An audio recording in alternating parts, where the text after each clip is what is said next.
Good evening and welcome to News Channel 8. I'm Jerome Aegean. Here's some of the top stories we have for you tonight. Another inmate is stabbed at Golden Grove Prison. Senators react to the governor's proposed layoffs. And our senior citizens get the royal treatment. These stories and more are up next on News Channel 8.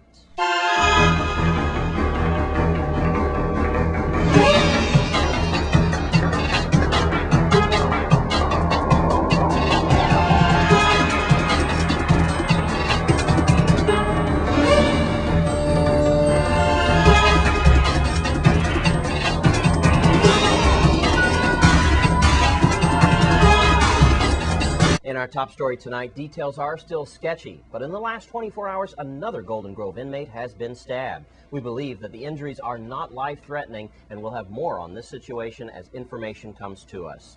And in other news, just how soon will the termination letters arrive? We're talking about the governor's decision to lay off government employees. News Channel 8's Wes Small caught up with 3 VI senators at Senior Citizen Day. Now I'd like to put you on the spot now about the inevitable government layoffs. Unfortunately, we've all seen the full-page ad that Governor DeYoung put out, kind of scolding President Ronald Russell, and I guess also the other senators, like, hey, I told you something was going to happen, and y'all haven't acted on it yet. Let's start with you now, Senator James. Are we going to see these massive layoffs, and can the Senate do anything about it? I don't see the layoffs. I don't see the reason for the layoffs. I've stated all along that if there is a comprehensive and committed approach to managing our monies better, there should be no reason for the layoffs. And a $17 million budget shortfall with 4 months to go in the fiscal year means that is a workable deficit. And for him to want to threaten us, we're not really falling for it because we know that basically his credibility is not where it should be. Being a governor, and it's our opinion that we have enough money to meet our payroll and operational obligations between now and September 30th. Now, maybe he's playing the game of chicken, but I have no desire to blink. I have took a position, and I'm standing by my position.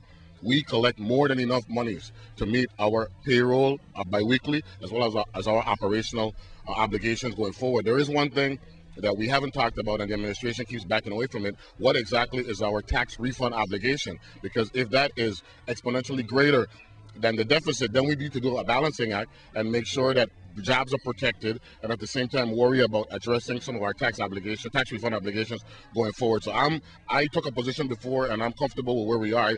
I won't take his bait about wanting to overreact and do things just to satisfy his political agenda, which is going on the internet, using newspaper and the radio, and trying to blame us. It's not going to work with me. All right. What do you say, Senator O'Reilly, for that? Well, you know, I have made, along with my colleagues, a number of suggestions and recommendations to save some of the government resources, to maximize the resources that we currently have. And I am not convinced that the government has done enough to implement austerity measures and to be a good steward of taxpayer dollars. I believe that there are a number of areas in which we can implement significant savings that the administration is not willing to consider. And so to that end, if I consider the lack of integrity in the financial information that we are provided as a legislative body, I do not have enough data to agree with the governor's position that people should be laid off. I believe that there should be a shared sacrifice, and we need to be talking about a reduction of salary at the top and working our way down to a level that's comfortable, so that the low-income household does not feel the brunt of a massive layoff. So, you know, to that end, I must say, and I think it's really important that I place this on the record, that the majority of the legislature are supposedly the governor's friends, his allies. And so if they have not been able to meet and to agree, the ball is clearly on their court. Then, you know, I think us three have placed our position on the record, and we will hold firm to the fact that layoffs is not an option and should not be an option until the government has implemented austerity measures that have a significant impact on our budget. All right, Senator O'Reilly. And you, Senator Nelson, about the possible layoffs in the government. There was a childhood story they used to tell us about Henny Penny running around saying the sky is falling because he got hit in the head by a walnut or something. Well, I think this story that the sky is falling that the governor is trying to put out there is a scare tactic. It's terrorism. It's media terrorism. I'm with Senator James O'Reilly. We're not going to go for it. The whole truth of the matter is this.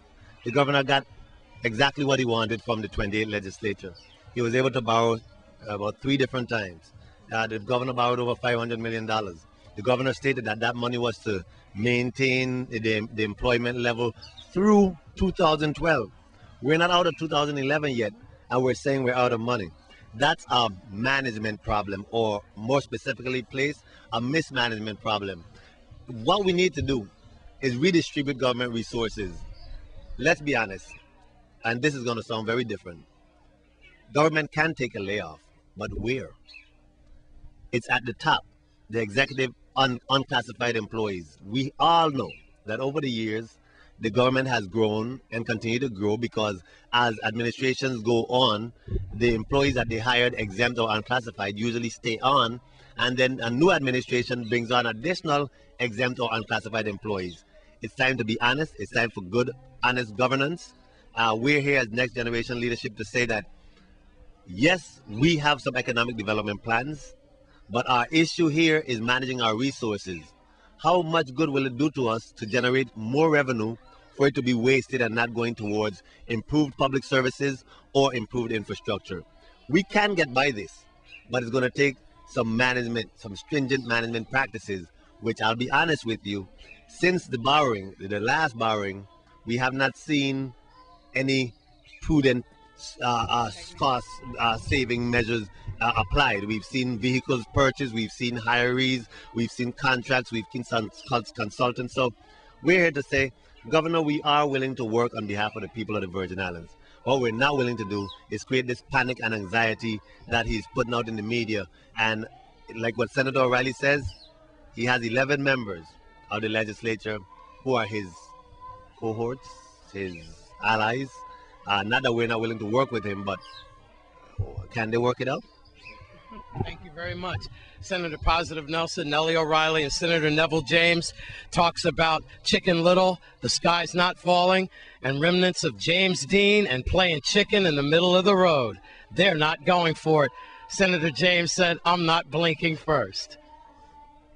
I'm Wes Small for News Channel 8. Thanks, Wes. And a private contractor with ties to the Virgin Islands government has been arrested on fraud charges. Melody Rames has more. Police on St. Thomas arrested Rafaelo Harris, age 39, and charged him with grand larceny and fraudulent use of a credit card shortly before 6 p.m. on Thursday, May 19th. Harris's arrest was based on a warrant issued by the Virgin Islands Superior Court Magistrate Alan Smith. According to the police affidavit, Harris colluded with another man to use a Virgin Islands government-issued Home Depot credit card belonging to the Department of Property and Procurement to make unauthorized purchases at the hardware store of merchandise valued at more than $1,450.